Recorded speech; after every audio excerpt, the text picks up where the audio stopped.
Okay, this next section is atomic line spectra and Niels Bohr. We're going to describe the Bohr model of the atom, the hydrogen atom to be specific, its ability to account for the emission line spectra of excited hydrogen atoms, and the limitations of the model. We're going to calculate the energy absorbed or emitted when an electron in a hydrogen atom moves from one energy level to another. So when we talk about Bohr's model of the hydrogen atom, the reason the model is for the hydrogen atom is because it's the simplest atom there is. There's one proton and one electron. So we don't need to worry about the effect of one electron on another electron or one proton on another proton, just one proton, one electron. Okay, and here we need to understand what the excited hydrogen atoms are. Before we really knew what was going on, we would consider an excited hydrogen atom to be one where you find it in a hydrogen lamp. So like a light bulb, and you just like a light bulb, you can plug it into a socket, and these hydrogen lamps actually emit light, and they would make great light bulbs, except for the light that comes out of it isn't very great. So those are excited hydrogen atoms, ones that you put voltage across and you put electricity through. The opposite of an excited hydrogen atom would be a hydrogen atom in the ground state. The ground state is the most stable state. So excited means you put energy into it, and ground state means it's the most stable. To calculate the energy absorbed or emitted when an electron in a hydrogen atom moves from one energy level to the other. So with Bohr's model, we start talking about energy levels of electrons relative to the nucleus or the proton. Okay, so first of all, let's talk about line spectra in Niels Bohr. So here we're going to look at line emission spectrum of hydrogen, which is down here, versus the emission spectrum of a light bulb, an incandescent light bulb. So here's my light bulb, and coming off the light bulb, you have white light. And when you put this white light through the prism, you get a vibreur of colors, a continuous rainbow of colors. So here we're talking about violet, indigo, a continuous rainbow, no breaks whatsoever. Okay, so that's a white light or black body radiation. Now here I have a light bulb that has hydrogen gas in it, and we got this high voltage, so this is like plugging it into a light socket, and this gives off what looks kind of like a bluish light in my opinion. You pass this through a prism and you do not get a continuous rainbow of color. In the visible spectrum, you only get 4 lines. One line is violet, another line is indigo, another line is blue, and another line is red. That's all you get. Okay, so what happens for all these other spaces? They're actually black because there's no light. So you have this is bad because we're writing on white paper, but you basically have a black background, and on the black background, you have different colors of light. So if we wanted to take a look at that, in the book, they do a much better job than what I can do. So here you can see the black background, and here are the 4 different wavelengths of light that we see from the hydrogen lamp, just 4 different wavelengths.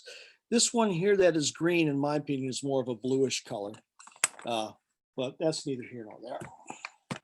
Okay, so this is really interesting. Why does a hydrogen lamp, when you can't see 4 different colors coming off of it, when you put it through a prism, just give 4 different colors? What is going on here? Okay, so let's take a look at what's called the emission spectrum of hydrogen. It's called an emission spectrum because light is being emitted from the lamp.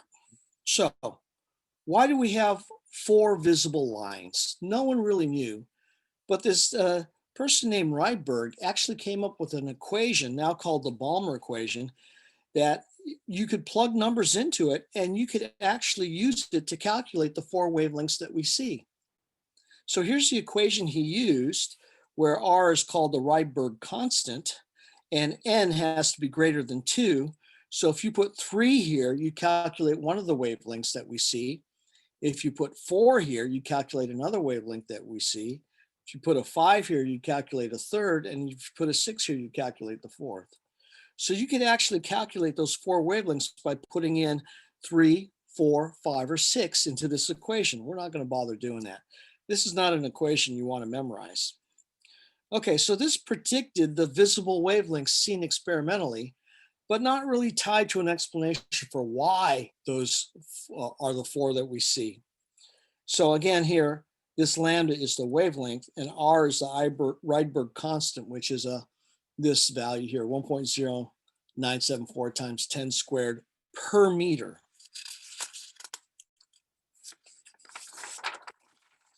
Now, continuing with the emission spectrum of hydrogen, what is the explanation for what we see? Well, Bohr came up with this idea that light is emitted due to an electron changing energy. And the energy of the electron is actually this value here, the energy of the electron.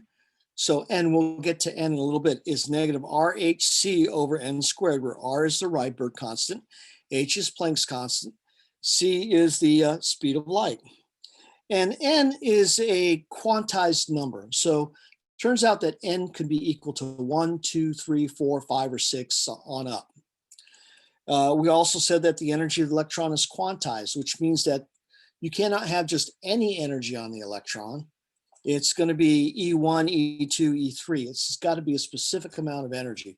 So this is just like we saw before, where we saw the quantized energy and not the sloping or ramped energy. Okay, and then the idea is that the light emitted is due to the change in energy levels. So when you go from one energy level to another energy level, there's a change, and the frequency, the light that you see is related to this, because remember, E is equal to hc over lambda. So with different amounts of energy, you would have different wavelengths. And here's how you calculate the change in energy. If the energy of the nth level is negative RHC over N squared, then the change in energy would be the final energy minus the initial, and you get this formula here. We're going to see a little cartoon, if you will, of what's going on here in just a little bit. And this is your cartoon, if you will. So here's the formula for the energy of an electron in the nth level. So what do we mean by the nth level? The nth energy level. So there's the first energy level, the second energy level, the third energy level, and so forth and so on. Now, when we take a look at the proton and we look at the energy levels, normally we think of the first energy level as being the electron being closer to the nucleus. And the second energy level, the electron will be farther from the nucleus. So here, the electron is either here in n equal 1 or n equal 2 or 3 or 4 or 5 or 6, or you remove it from the atom altogether. So what I'm showing you here is an electron starting in the first level. Now there is an attraction of the electron for the proton because they're oppositely charged. So imagine, if you will, we want to take this electron in the first level and remove it altogether away from the nucleus. That's energy we have to put in, which means it's endothermic, right? And here, when we look at the energy difference, it's going to be the energy final minus the energy initial. So I got the change in energy is the energy at infinity minus the energy from the first level. Now the energy at infinity, if you can imagine, if n is infinity, what is this value going to be if n is infinity? Well, imagine some number divided by infinity squared. What do you get? 0. So that means the change in energy is 0 minus the energy of the first level. And here, if you have the change in energy is negative of the energy in the first level, and if the energy is negative RHC over N squared, you get negative of a negative. And so the change in energy here is positive RHC. That positive value means it's endothermic, and that makes sense. You have to put energy in to pull an electron away from the nucleus. Okay, so that's the forward reaction, as it were. We're going to take an electron away from the nucleus, and it's going to require the input of energy, endothermic. What happens if the reverse happens? if we start with an electron here at infinity and it drops down into the first level? Well, according to Hess's law and all of that stuff, the reverse should have the opposite amount of energy. So instead of positive RHC, it should be negative RHC. And indeed, if you look through this calculation here, you can see that the change in energy is indeed negative RHC. It's exothermic. So to take an electron away from an atom, you have to put energy in. And when an electron drops back onto an atom, energy is released. Okay, so when you want to remove an electron away from an atom, how might you do that? Well, you might shine light at the atom because light has energy. And maybe there's enough energy to remove the electron. Now, what happens to all this energy that is being released when an electron drops onto an atom or changes energy levels, like going from here to here? What happens to that energy? It's emitted as light. Okay, so let's take a look here at this again. Atomic line spectra Niels Bohr. This is an important equation to remember. The energy of the nth level is negative RHC over n squared, where R is Rydberg's constant. And I think that's 10 to the 7. And I think I had it incorrect on the previous slide. I think I had 10 squared written down, but my 2's and 7's look a lot alike. This guy right here, I think that's 10 to the 7th. Okay.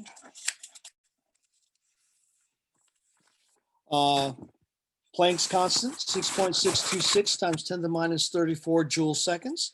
Speed of light, 2.998 times 10 to the 8th meters per second. Now, n is called the principal quantum number, and it has to be an integer like 1, 2, 3. This is also used to guess the relative distance of the electron from the nucleus. The larger the n, the farther from the nucleus. And E sub n is the energy of the electron in a hydrogen atom in the nth level. Okay. So here's another taking a look at why some values are positive and some are negative. So I want you to imagine you have an electron here in the ground state, which is n equal 1. So that's the most stable. And here's n equal 2, 3, 4. Okay. The reason this is called the ground state and the most stable because it's closest to the nucleus. And so here you've got this great charge attraction between the nucleus and the electron. So it's the most stable. To put the electron into the n equal 2 state, you have to add energy. So here, add energy, which means it's endothermic, positive, and you absorb light. So what would cause this electron to jump to the second state? And the answer is it absorbs a photon of the appropriate energy. And the electron goes into what's called an excited state. So if n equal 1 is the ground state, then 2 is an excited state, 3 is an excited state, 4 is an excited state.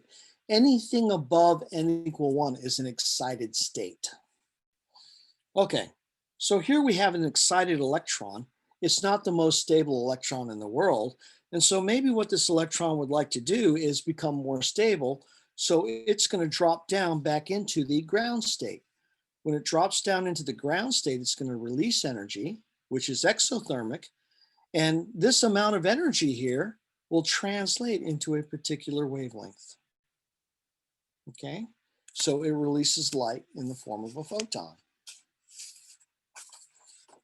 So let's take a look at some calculations we can do here with Bohr's equation. Energies of the ground and excited states of the hydrogen atom.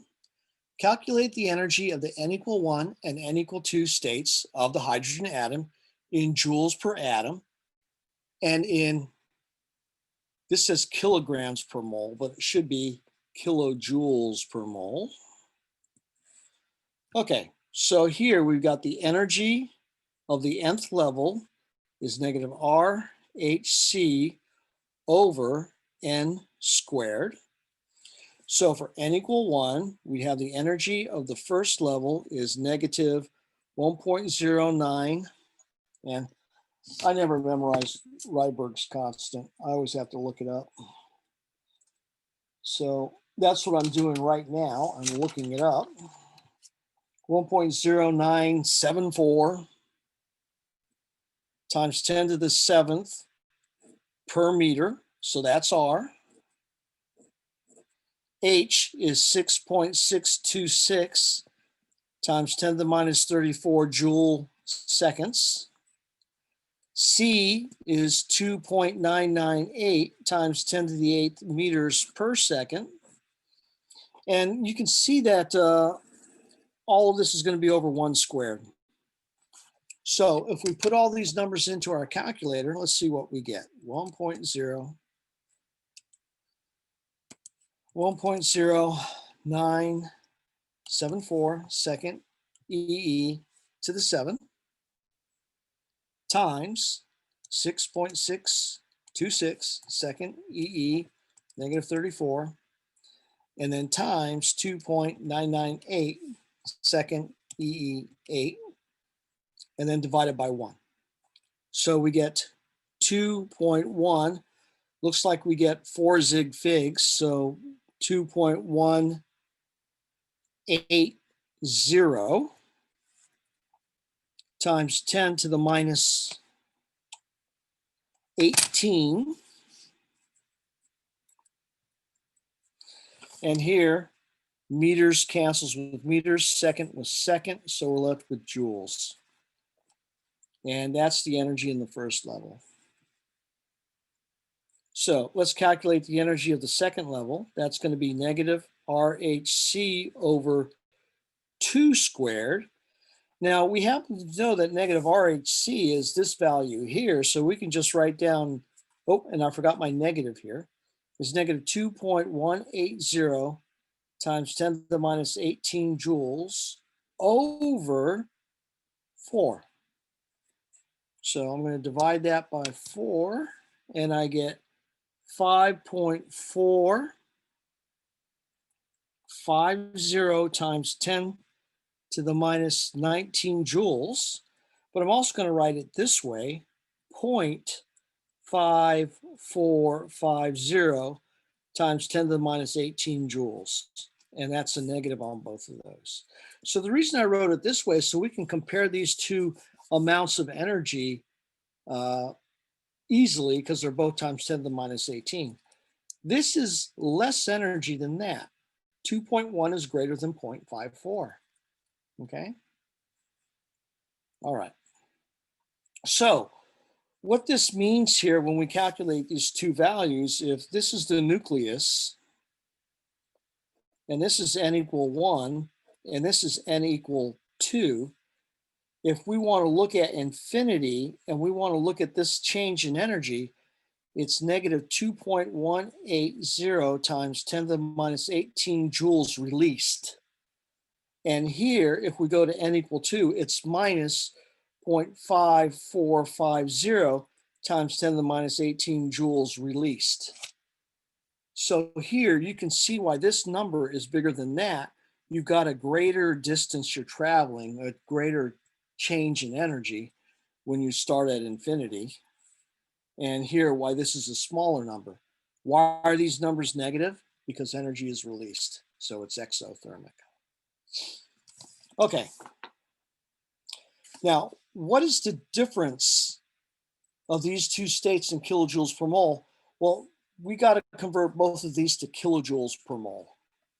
Okay, so let's do the first one first. For E1, we've got negative 2.180 times 10 to the minus 18 joules, and that's per 1, right?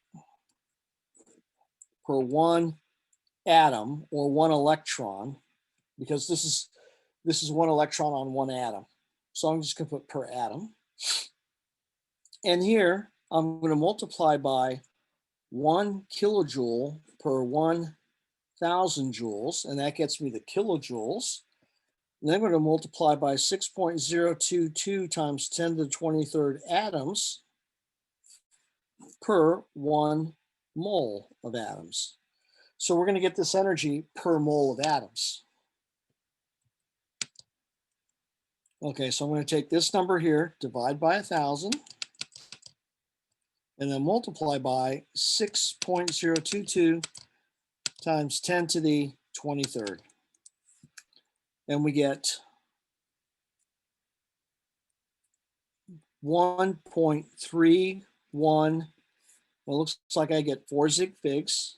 So 1.3 times 10 to the third kilojoules per mole. And this is a negative value, so this is a negative value. So for E2, it's basically going to be the same thing, only divided by 4. So I'm going to have minus 0.55 or 5 minus 0.5450 times 10 to the minus 18 joules per 1 atom times 1 kilojoule per 1,000 joules times 6.022 times 10 to the 23rd atoms per 1 mole. And here you can see that the value is going to be, because of this, basically divided by 4. And so here I'm going to write the number as negative 0.3282 times 10 to the minus, or 10 to the third kilojoules per mole. And the reason I'm writing this not in scientific notation is so that we can take a look at the difference in energy. And we see that the difference in energy is such that there's more energy produced from 1 mole of electrons ending up in the first level compared to 1 mole of electrons ending up in the second level. Okay, there's that one.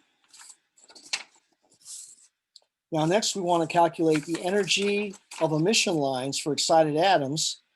Calculate the wavelength of the green line in the visible spectrum of excited hydrogen atoms. Well, according to the book, it's a green line, but I think it's really a blue line.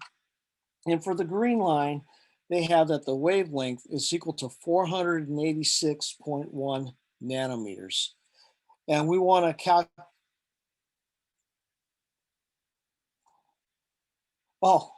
calculate the wavelength.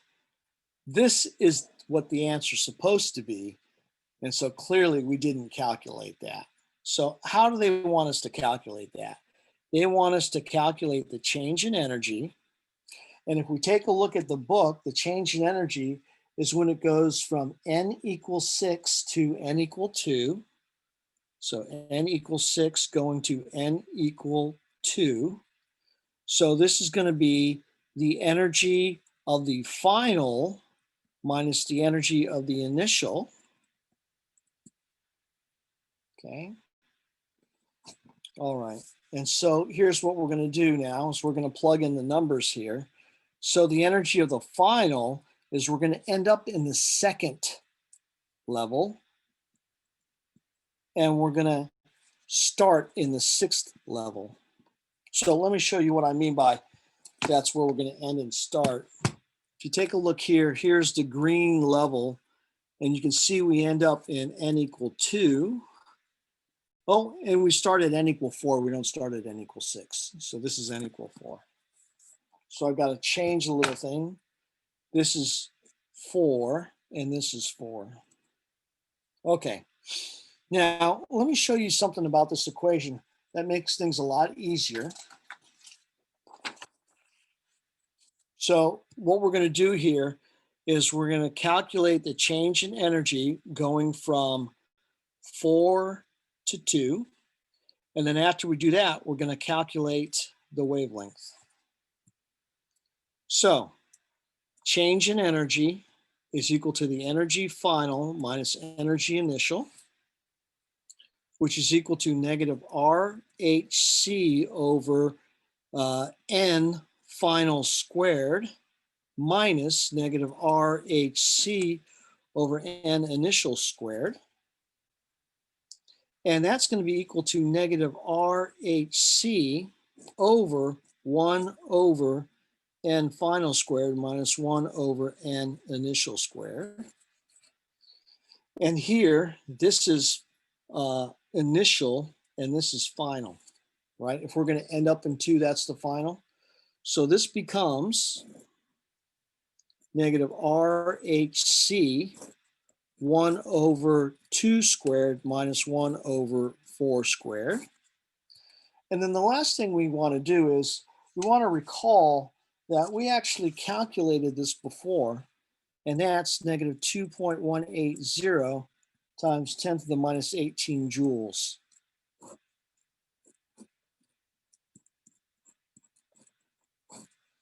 Okay, so that means that the change in energy is going to be the result of this calculation. So let's see what we get. So 2.180 second EE negative 18. And then I need to change sign on it.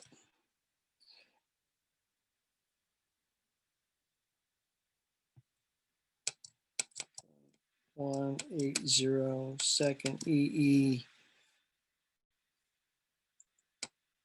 negative 18. Okay. And then times, I'm going to put parentheses, 1 divided by 4 minus 1 divided by 16. Okay, so I get the change in energy is negative 4.088 times 10 to the minus 19 joules. So that's the change in energy.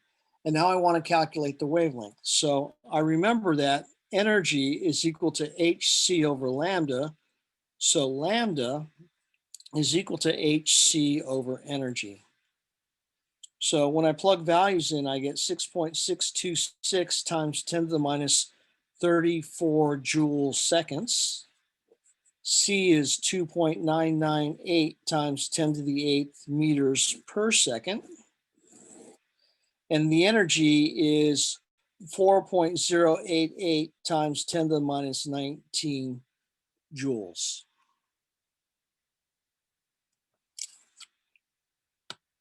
Okay, now you might be asking the question, this energy is negative and this energy is not negative. Why is that the case? And the answer is really simple. There's no such thing as negative energy, really. This just says that this is energy being released. So that energy being released is going to result in light of a particular wavelength. And you can't have a negative wavelength.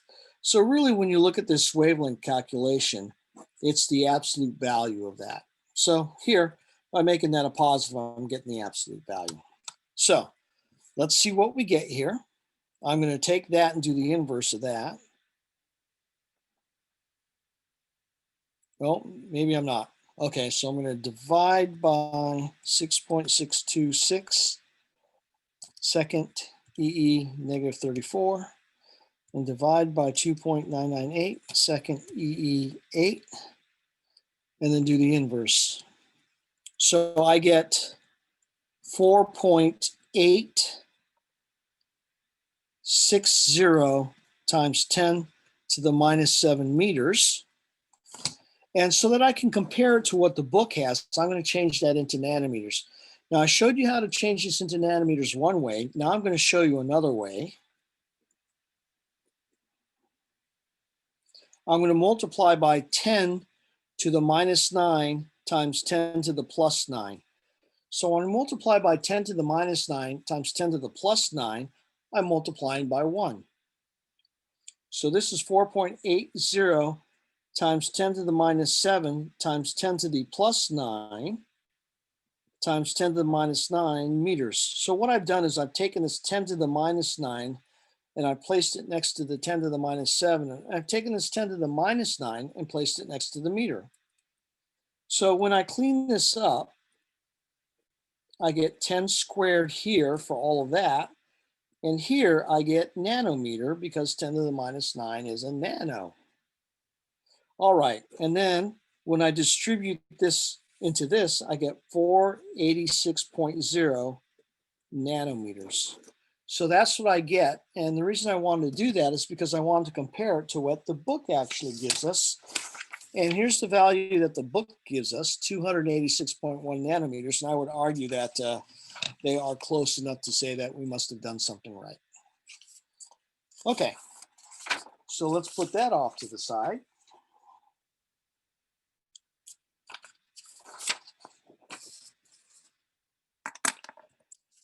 So here we're looking at the most prominent line in the spectrum of mercury is 253.652 nanometers.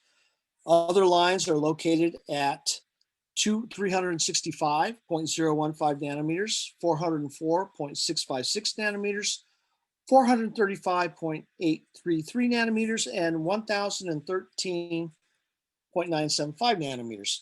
Now, when they say the prominent line, when you're looking at the line spectrum, some lines are more faint than others, some are more prominent, so brighter in that particular color.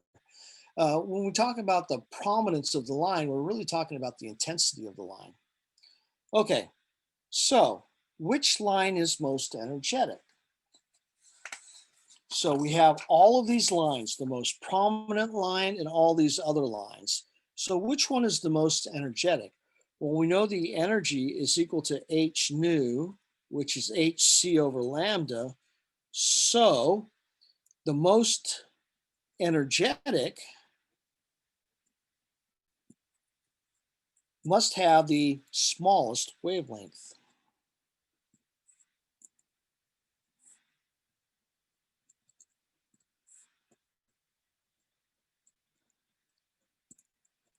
Right? I mean, that's kind of obvious when you have something on the bottom and something on the top. The smaller that number is, the bigger that looks. I mean, just plug some numbers in. Suppose we had 1 over 1, that's 1. Suppose we had 1 over a really small number like 0.1, that would be equal to 10. Smaller number on the bottom gives you a bigger number on top. Okay, so the most energetic must have the smallest wavelength. Which of these is the smallest wavelength? And the answer is the wavelength at 253.652 nanometers. So the most prominent line is actually the most energetic in this particular case. So that's A. What is the frequency of the most prominent line? So here we have C is equal to lambda nu.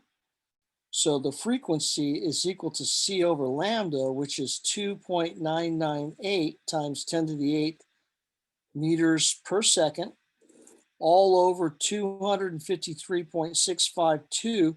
And I'm going to put times 10 to the minus 9 meters so I can get rid of that nano.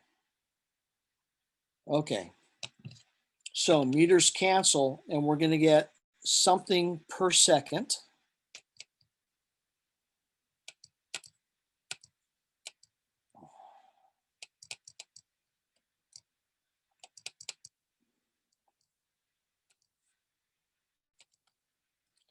Okay, and so according to my calculator, we're going to get 4 zig figs, so we get 1.182 times 10 to the 15 per second for the frequency. So that's B.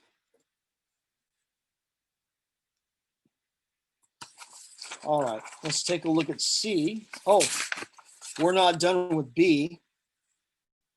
What is the energy of one photon of this wavelength? So to do the next part of B, we actually have to do E is equal to h nu. So 6.626 times 10 to the minus 34 joules seconds per, or actually not per, times 1.182 times 10 to the 15 per second. Seconds cancel.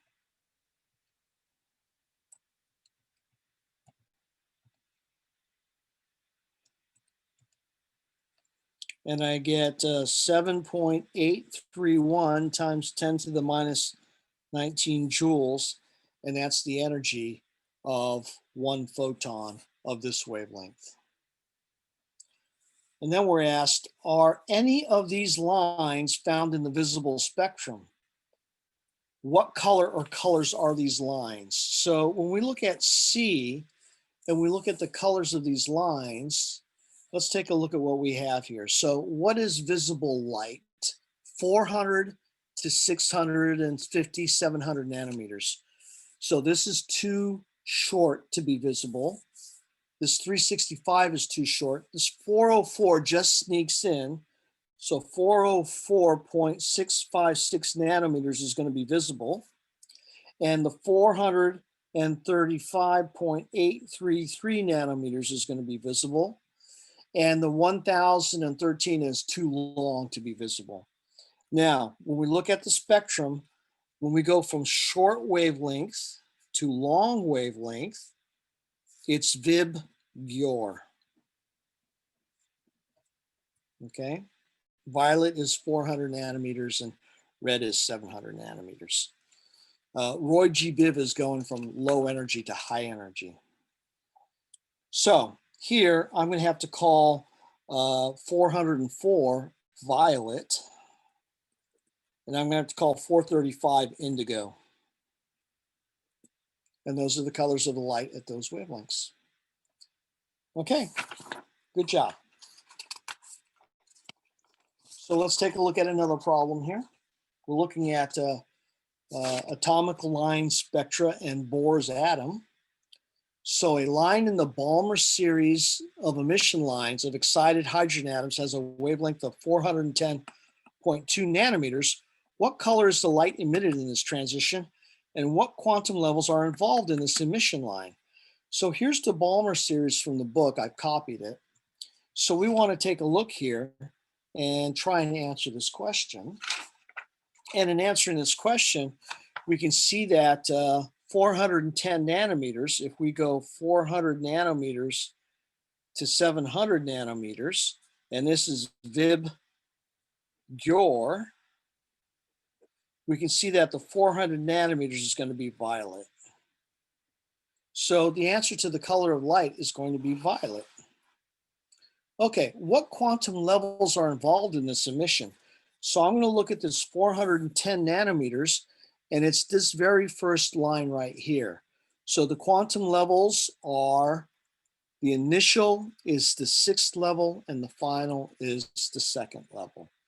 So here, this is the color, and the quantum levels.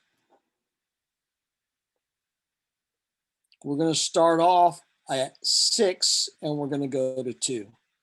So the 6th is the initial, and the 2nd is the final. Okay.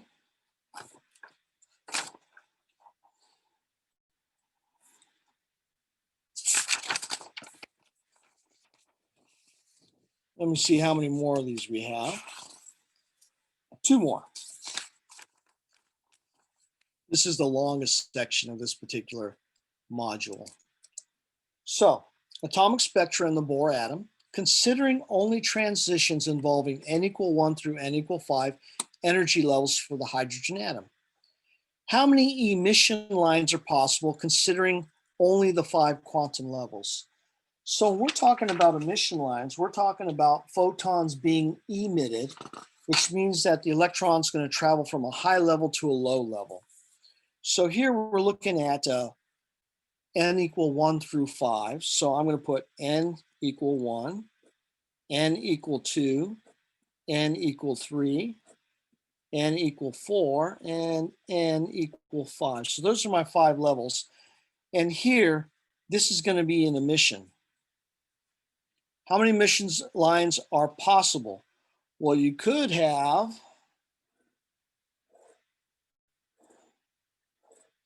5 go down to 1, and a photon will be emitted. You can have 5 go down to 2. You could have 5 go down to 3, and 5 go down to 4. So 5 can end up in any of 4 places, and that's going to be 4 emission lines. Let's see what a 4 can do. A 4 can end up in 1, or a 2, or a 3, and that's 3 emission lines.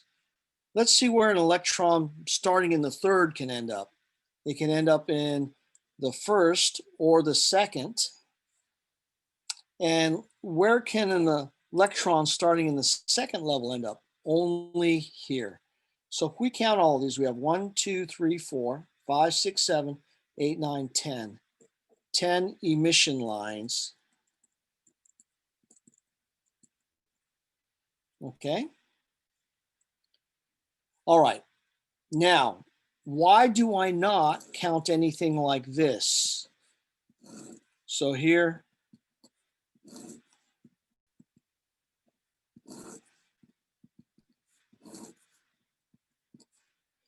why don't I count this? And the answer is this is not emission, it's absorbance or absorption. So this will absorb energy, not emit it. So you only emit energy when you go from a less stable state to a more stable state. So from a higher energy level to a more stable, lower energy level. And these are emission. Okay. Photons of the highest frequency are emitted in a transition from the level n equal blank to n equal blank. So here we need to know a little bit more about the energy levels. And this is what we want to know about the energy levels. If we wanted to draw something that was kind of relatively correct, but not exactly correct, here's what we write for the energy levels of the different levels. So I'm going to put energy, and I'm going to put n equal 1 here. There's a big difference between n equal 1 and n equal 2. There's a smaller difference between n equal 3 and n equal 2, and then an even smaller to n equal 4, and an even smaller for n equal 5. Okay, now the length of the line going from one level to another tells you the change in energy. So here, B, photons of the highest frequency. So for B, I'm going to say highest frequency is proportional to highest energy. And that's because the energy is equal to h nu. So the larger the nu or frequency, the greater the energy. So photons of the highest frequency means highest energy. So what is the highest energy here when we're looking at, oh, and I need an n equal 5 here. Oh, I do have a 5 there. 1, 2, 3, 4, 5. I just called 4 twice. So what is going to be the greatest transition? This one right here. Okay, the longest arrow is the greatest amount of energy. So photons of the highest frequency are emitted in a transition from the level n equal 5 to n equal 1. Now let's look at C. The emission line having the longest wavelength, well, here's what we know. Energy is equal to hc over lambda. So longest wavelength is smallest energy because they're inversely proportional. So which one is going to be the smallest energy? And the answer is this one right here from 5 to 4 because that distance is the smallest. So from n equal 5 to n equal 4 is going to be the smallest energy and therefore the longest wavelength.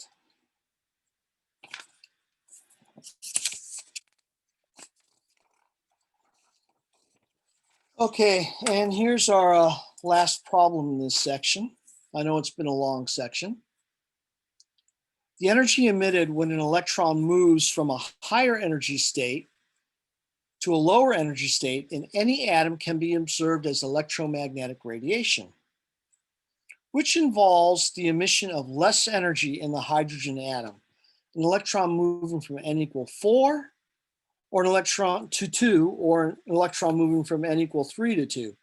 So for A, to answer it, we just have to do this, n equal 2, n equal 3, and n equal 4. So we're looking at the energies here. And here they're asking which involves less energy, 4 to 2 or 3 to 2. 3 to 2 involves less energy. Okay. Which involves the emission of more energy in the hydrogen atom. An electron moving from n equal 4 to 1 or 5 to 2, explain fully. So here we're going to put, I'm going to make a larger scale here. We'll keep it this way. So we've got 1, 2, 3, 4, and 5. So notice that they're closer together when we get to higher numbers. So 4 to 1 or 5 to 2. I think it's pretty clear that the emission of more energy is going to be from 4 to 1.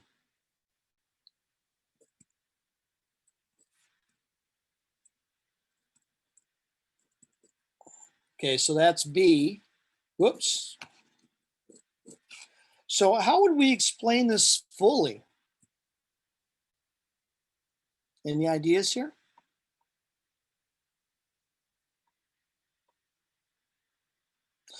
The way I would explain it is that each involves the transition of 3 levels. Each a transition of 3 levels. So 5 to 2, 5 minus 2 is 3. 4 to 1, 4 minus 1 is 3. They each involve the transition of 3 levels. Transitions at higher levels involve less change in energy. So here, higher levels involve less change of energy. So 4 to 1, lower levels, involves more change in energy. And that's the way I would justify it. Okay. And that was the last one. Whew, that was a long section. Thanks for listening. Let's see now. End meeting.